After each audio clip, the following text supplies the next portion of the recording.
राम। जय जय राम। सादर नमन परम प्यारे राम, परम पूज्य गुरुजन, परम दिव्य आत्माएं और आप सबके मंगल आशीष लिए परमेश्वर अकारण कृपा करके अपने श्री चरणों में लेकर आए हैं। उनका बारंबार धन्यवाद, अनंत बार धन्यवाद, अनंत बार धन्यवाद।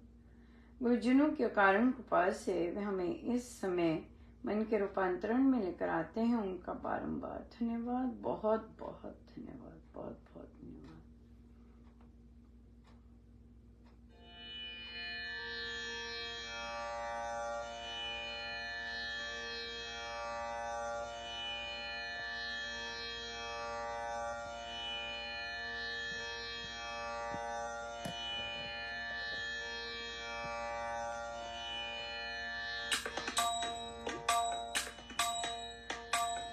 शरण में आए हैं हम तुम्हारी, दया करो हे दयालु भगवन।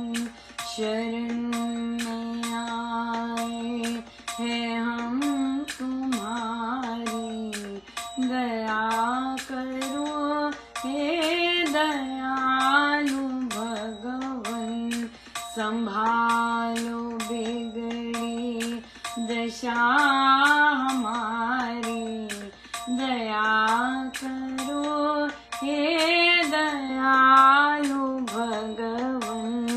संभालो बिगड़ी दशा हमारी, दया करो हे दयालु भगवन।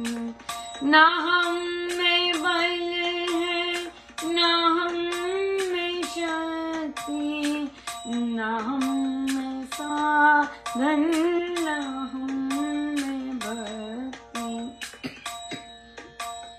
तुम्हारे दर के हैं हम भिखारी, दया करो हे दयालु भगवन। शरण में आए हैं हम तुम्हारी, दया करो हे दयालु भगवन। जो तुम हो स्वामी तो हम हैं सेवक, जो तुम हो पालक तो हम हैं बालक। जो तुम हो स्वामी तो हम हैं सेवक, जो तुम हो पालक तो हम हैं बालक। जो तुम हो ठाकुर तो हम पुजारी, दया करो हे दयालु भगवन। शरण में आए हैं हम तुम्हारी, दया करो हे दयालु भगवन। बुरे हैं जो हम तो हैं तुम्हारे, भले हैं जो हम तो हैं तुम्हारे। तुम्हारे होकर तुम्हीं से मांगे, दया करो हे दयालु भगवन। शरण में आए हैं हम तुम्हारी, दया करो हे दयालु भगवन। संभालो बिगड़ी दशा हमारी, दया करो हे दयालु भगवन। शरण में आए हैं हम तुम्हारी, दया करो हे दयालु भगवन।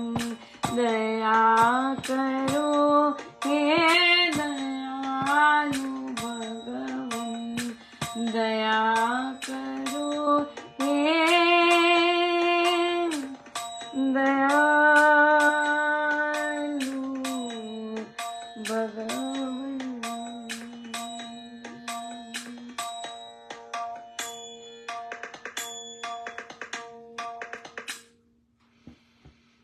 श्री कथा प्रकाश जी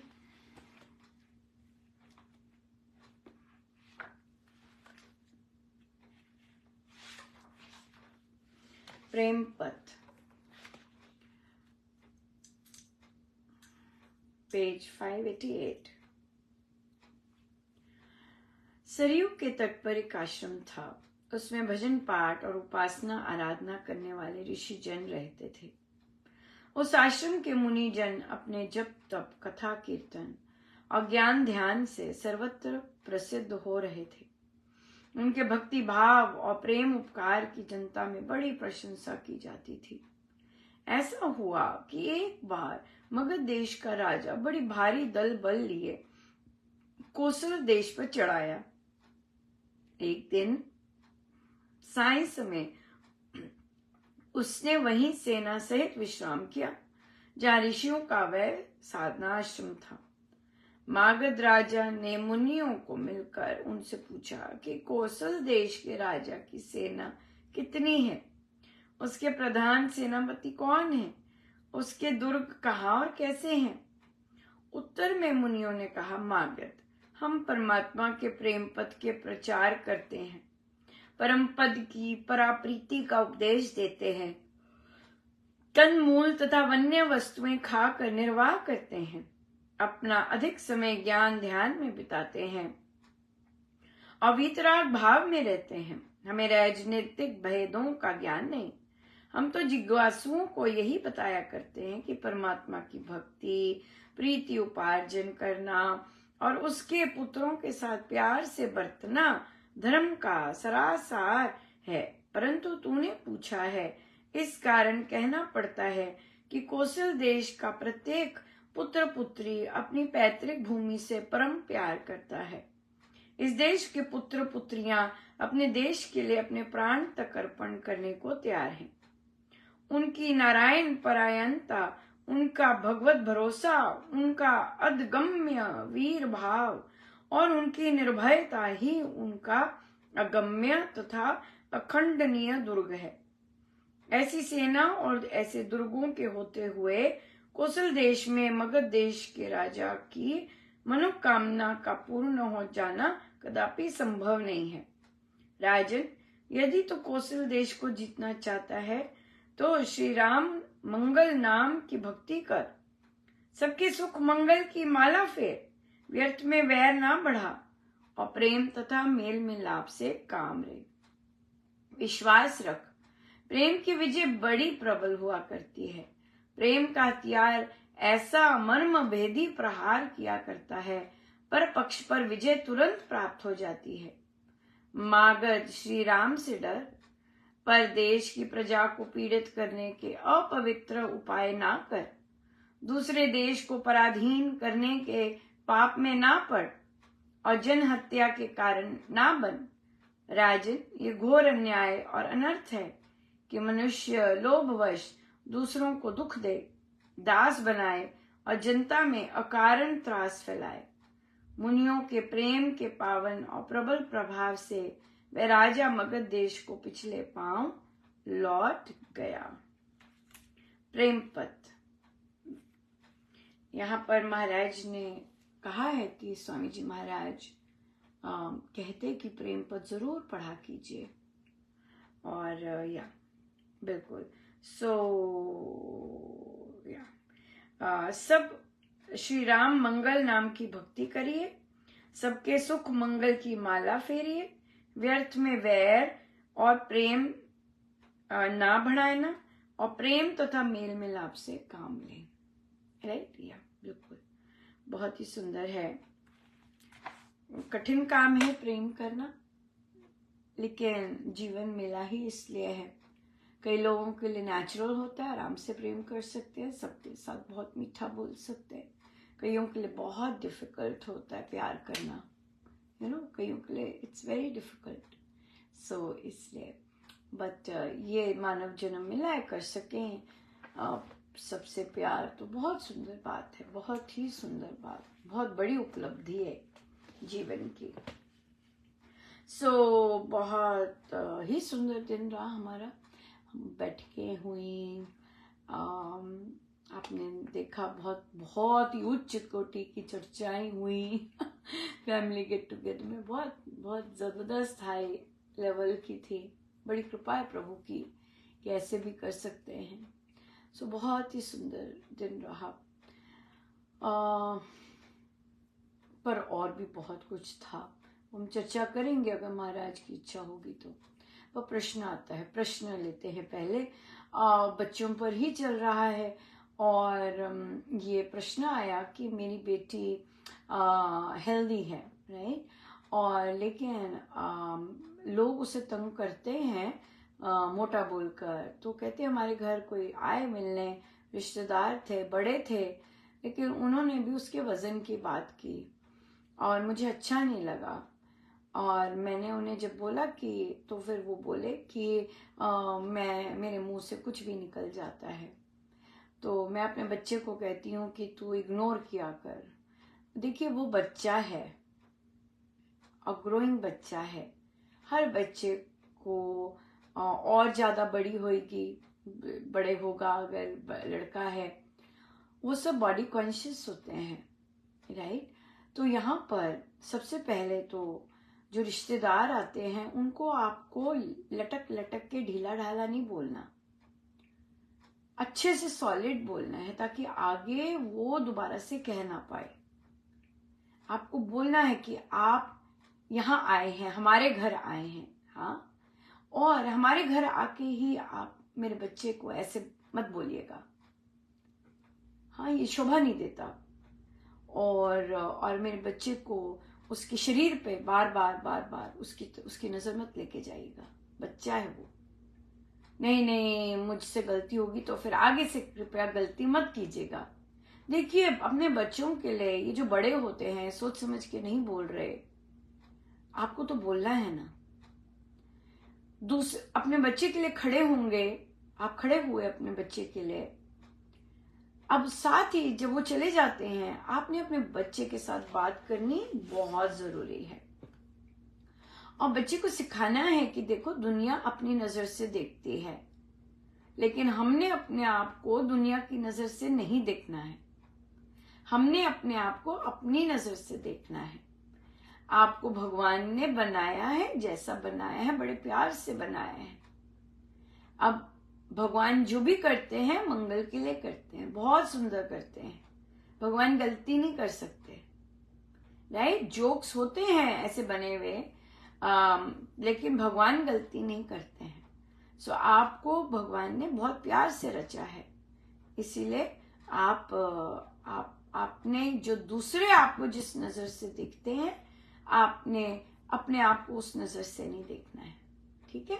और उन्होंने बोला, कहते मैंने डॉक्टर बोलते नहीं, ठीक है कोई बात नहीं, ग्रोइंग एज है, अपने आप बच्चा जब हाइट निकालता है और एक्टिव होगा तो अपने आप डिफरेंट हो जाता है। लेकिन हमें साइकोलॉजिकली बच्चे पर ध्यान देना बहुत जरूरी है ना। हम नहीं चाहते उसके मन में हीन भावना है, और बच्चों को फोकस करवाइए, हर रोज अपने आप को देखें या अपने आप के बारे में कुछ अच्छा लिखें।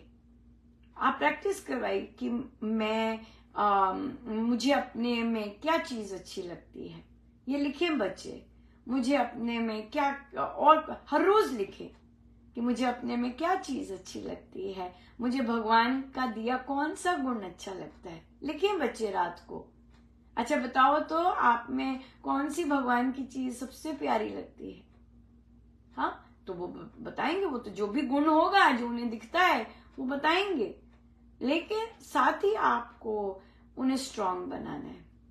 जिसे हम कल भी बात कर रहे थे कि वो बच्चे को बुली करते हैं, यहाँ पर बच्चे को स्ट्रांग बनना ही बनना। देखो आपको स्कूल में बुली करते हैं, घर में भी बुली करते हैं लोग, ये नहीं कि महिलाओं ही बुली होती हैं, नहीं, पुरुष भी होते हैं। हमने आज पढ़ा तुकाराम जी की पत्नी इतने गंदे स्वभाव की थी कि उबलता हुआ पानी अपने पति पे डाला, क्रोध में फफोले हो गए। हाँ, तो पर जो तुकाराम जी थे वे भक्त थे, उच्च कोटि के भक्त की स्वामी जी महाराज उनका मेंशन कर रहे हैं। उनको कोई फर्क नहीं पड़ा। उन्होंने, अगर उसने डाले, जो भी उनका मरम पट्टी जैसे भी हुई होगी, उन्होंने अपनी पत्नी को कुछ नहीं कहा, कोई गाली नहीं दी, कोई कुछ नहीं कहा, कोई क्रोध नहीं किया, हाँ, ना ही भय किया। पत्नी है, जैसी है, अब झेल रहे हैं उसे, हाँ, निकालना, ये बात है। तो अपनी उन्होंने लगन परमेश्वर में लगाई रखी। हाँ, तो इतने बड़े बड़े भक्तों के साथ इतना इतना कुछ होता है। ये तो घर में हुआ, फिर उनको उनकी खयाती, वो इतना सुंदर प्रेम करते प्रभु के साथ और उनसे इतने सुंदर सुंदर बातें निकलती कि लोगों ने झूठा उनके ऊपर इल्जाम लगाना शुरू कर दिया कि वे गुरु बनना चाहते हैं, और बोले कि वो तो गुरु बन ही नहीं सकते, वो तो नीच जाति के हैं, वो तो ऐसे हैं, वो तो ऐसे हैं, वो गुरु बन ही नहीं सकते। और लोगों ने फिर षड्यंत्र रचने शुरू किए और राजा ने फिर उन्हें राज्य से निकाल दिया। हाँ, फिर वापस आए। फिर लोगों ने कहा ये क्या हमने कर दिया, जो भी और भी घटनाएं घटी होंगी जैसे भी, फिर उन्हें वापस लाया गया। सो ये हर टाइम में लोगों के साथ होता है ऐसी चीजें। लेकिन वहां पे हमने चॉइस करनी है कि हमने डरपोक बनना है, हमने बॉडी कॉन्शियस बनना है, हमने लो सेल्फ कॉन्फिडेंस वाला बनना है, या फिर हमने स्ट्रांग बनना है।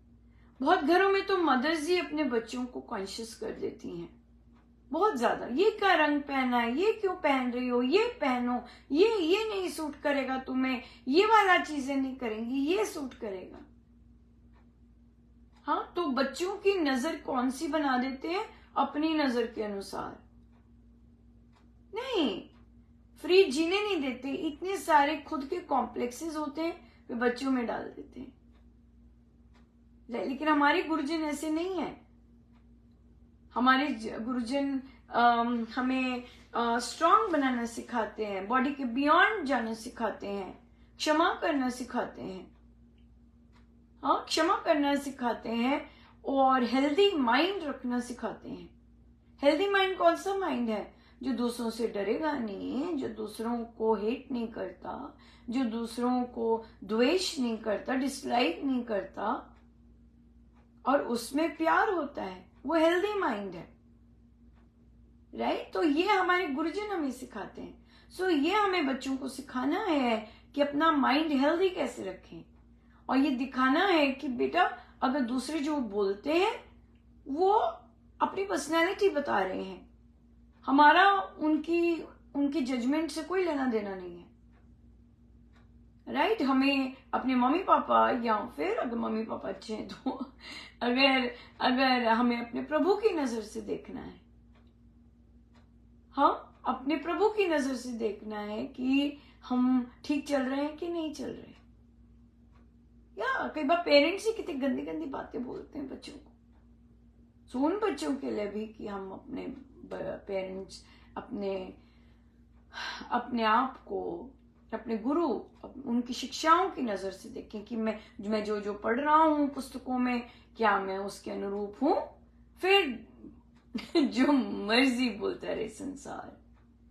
और महाराज कहते हैं, स्वामी जी महाराज कहते हैं, जो प्रमुखता देते हैं परमेश्वर को, वो संसार की चिंता नहीं करते हैं। संसार की चिंता उन्हें होती है जो संसार को प्रमुखता देते हैं। जो परमेश्वर को प्रमुखता देते हैं, परमेश्वर उनका बहुत ध्यान रखते हैं, बहुत ज्यादा ध्यान रखते हैं, थोड़ा भी नहीं। हर मेंटल स्टेट का, हर चीज का, भावों का बच्चों की तरह आके लीला करते हैं। जैसे हम बच्चे हैं और मानव हैं, मानवों की तरह आके लीला करेंगे। इतना सुंदर करते हैं गुरुजन, बहुत ज्यादा, बहुत ही ज्यादा। सो इसलिए बहुत बहुत बहुत सुंदर रास्ता है स्वामी जी महाराज का। और जो लोग इसे वेस्ट गवाते हैं, प्रभु इतना प्यार देते हैं। तो हम बहुत लोगों का आज बहुत मन खराब हुआ ये सुनकर और पढ़कर भी कि साधना सत्संग में बिहेवियर पुरुष साधकों का और विमेन साधकों का इतना रॉटन है।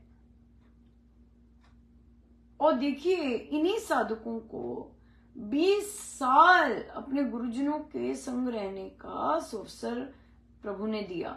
20 साल कहने को होते हैं। इतना मान सम्मान, पॉपुलैरिटी, इज्जत, हे मेरे प्रभु, प्यार। हाँ, और अब देखिए, जब इन लोगों का समय आया, उस 20 साल के बाद जब इन लोगों का समय आया प्रेम बांटने के लिए, देखिए, क्या गुरुदेव को पता नहीं होगा कि ये लोग कैसे स्वभाव के हैं? क्या महाराज को पता नहीं होगा किसमें क्या है? अगर एक ऑर्डिनरी इंसान को पता लग जाता है देख के कि इनमें क्या है, तो वो जो गुरुदेव को नहीं पता होगा कि इनमें क्या है। उसके बावजूद संत हमें अपनाते हैं। हमारी गंदी बातों के बावजूद, हमारे नेगेटिव बिहेवियर के बावजूद संत हमें अपनाते हैं और प्यार करते हैं, मान सम्मान देते हैं। हम यहां से सीखते नहीं हैं कि हम कैसे हैं। हाँ, कितना हमें बोलना तक नहीं आता। हम कैसे दूसरों के साथ रूडली बिहेव करते हैं, उसके बावजूद गुरु ने हमें अपनाया।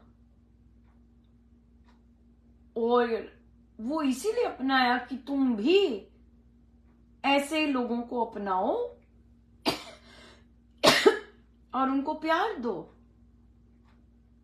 लेकिन ना जी, ऐसे लोग तो कर ही नहीं पाए वे। वैसे अगर कर पाते तो कुछ और ही होते हैं ना। यस, अगर कर पाते तो कुछ और ही होते। यस, बिल्कुल। सो गुरु को तो पता होता है, guru knows it all, right. But अगर कोई अपने चयन करके अपनी गाड़ी का स्टीयरिंग व्हील कहीं और मोड़ दे, दैट्स द थिंग।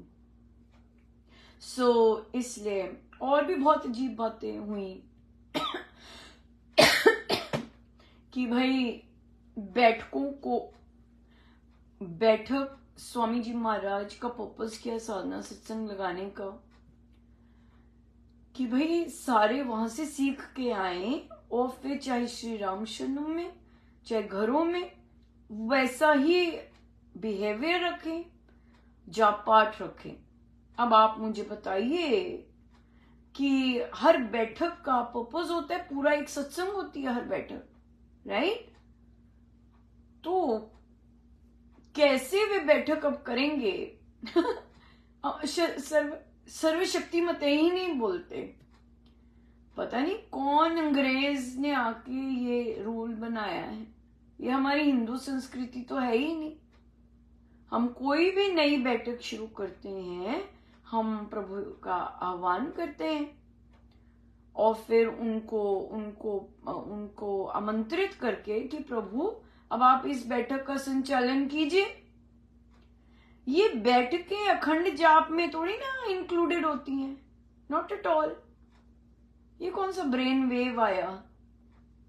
हाँ, अखंड जाप अपना चल रहा है, अलग से चलता है, पैरेलल चलता है, वन लाइन नहीं है।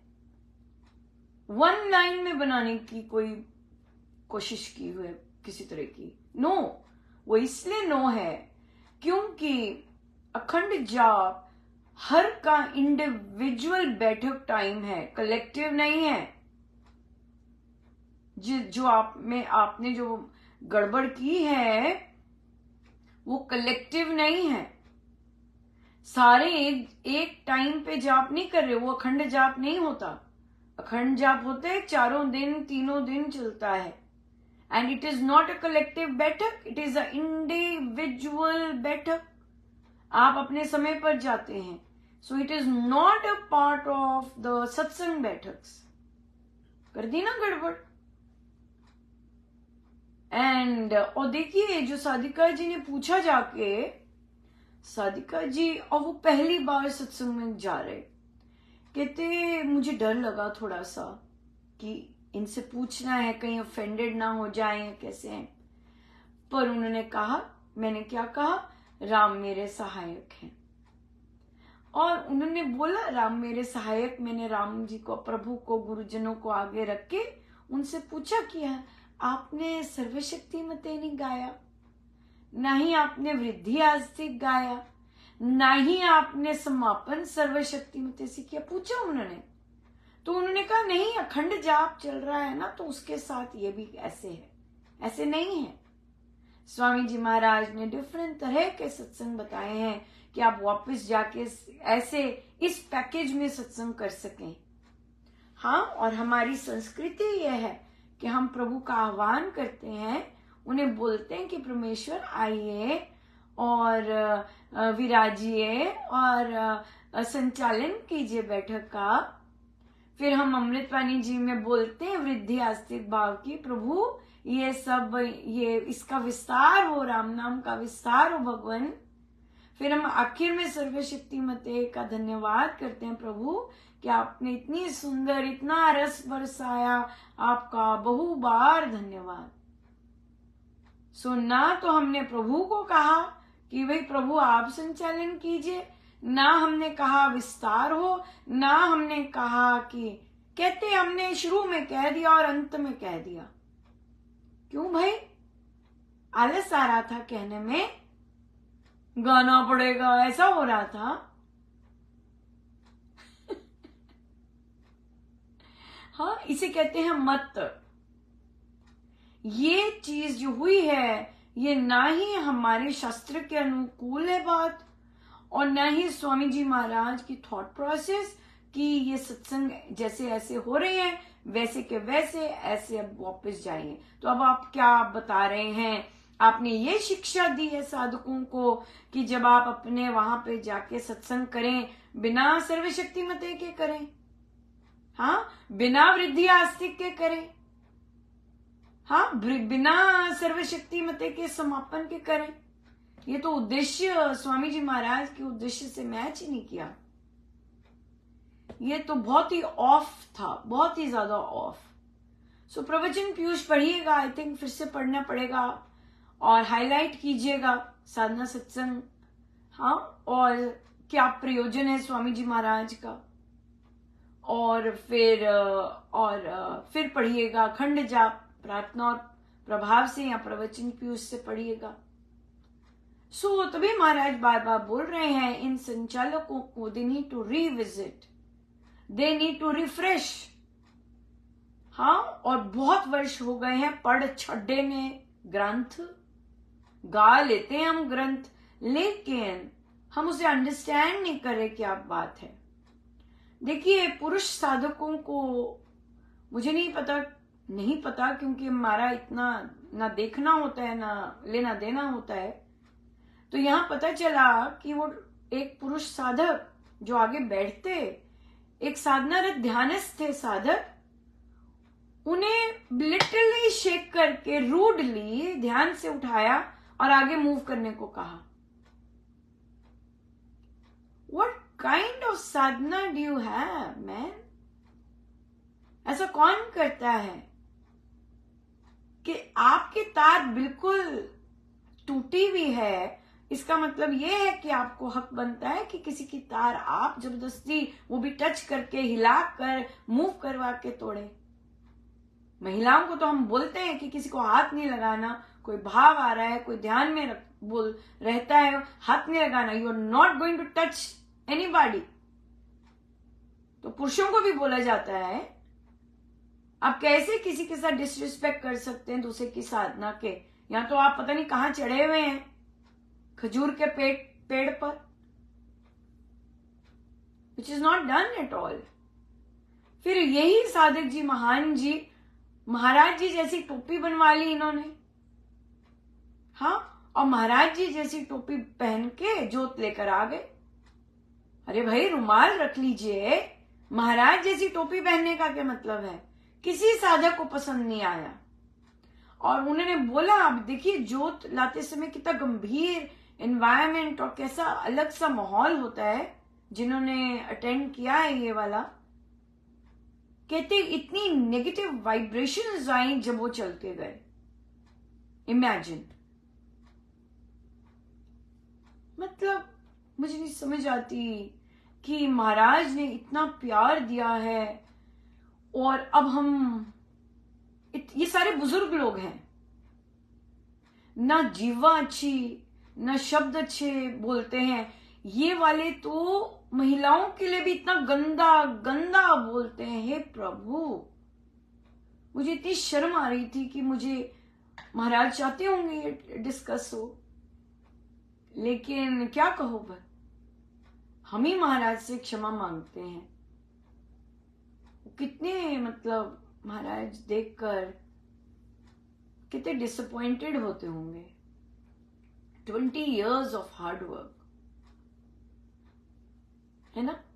हम एक टीचर होकर अपने स्टूडेंट्स पर जो करते हैं, फिर वही जाता है कि हमने अपना काम करना है ना, और बच्चे वहां पर नहीं जाना फल पे, है ना। कर्मयोग तो यही है। लेकिन फिर भी I mean, who doesn't feel proud, who doesn't feel happy जब साधक लोग ये सब चीजें छोड़कर पॉजिटिव रास्ते पे चलें, पॉजिटिव शब्द बोलें, पॉजिटिव एक्शंस करें। आई मीन, क्या प्रॉब्लम है? इतना राम नाम, मतलब राम नाम सूख गए आप, है ना, सूख गए अंदर से कि आप प्रेम से बात नहीं कर सकते। You are all dried up, कि प्यार से एक्शंस नहीं होते, किसी को रिस्पेक्ट नहीं दे सकते, जेंटली नहीं कर सकते। भाई साहब आगे हो जाइए। हाँ, रूडली करना है जैसे कि पता नहीं कहाँ बैठे हुए हैं, है ना। या सो हम तो प्रार्थना ही कर सकते हैं और अपने गुरुदेव के लिए कि मेरे महाराज की इतनी मेहनत वेस्ट ना जाए प्रभु। हमारा तो बस एक ही उद्देश्य है कि हमारे महाराज ने इतनी मेहनत की है, अभी भी कर रहे हैं, वेस्ट ना जाए।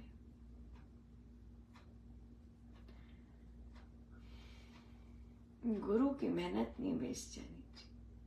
वे प्रभु का काम करते हैं, वे अपना इतना सैक्रिफाइस करते हैं, इतना ज्यादा अपना लुटाते हैं, प्रार्थनाएं करते हैं, रोते हैं गिड़गिड़ा के। ऐसा साधना सत्संग में कई साधकों को अपने संग रखते हैं ताकि भाई टिके रहें, है ना। लेकिन हम क्या करते हैं, टोपी पहन लेते हैं और दूसरों के सर वो टोपी पहनकर फिर हम रूड बिहेवियर करते हैं। हाँ, वो महिलाएं कौन सी कम है, सब ऑब्जर्व कर रहे होते हैं। साधक कितना डिसअपॉइंटेड लगता है या इस तरह का बिहेवियर। परमेश्वर कृपा करें कि मेरे महाराज की मेहनत बिल्कुल वेस्ट ना जाए। बस अपना तो एक ही है, लोगों का मुझे पता नहीं, पर मेरे गुरुदेव की मेहनत वेस्ट नहीं जानी चाहिए। मुझे तो बस एक ही है, एक ही चीज है बस, स्वामी जी महाराज की मेहनत, प्रेम जी महाराज की मेहनत, महाराज की मेहनत वेस्ट नहीं जानी चाहिए, बिल्कुल वेस्ट नहीं जानी। बस प्रभु कृपा कर, सब पर कृपा कर। आइए हम सीधे होकर बैठे।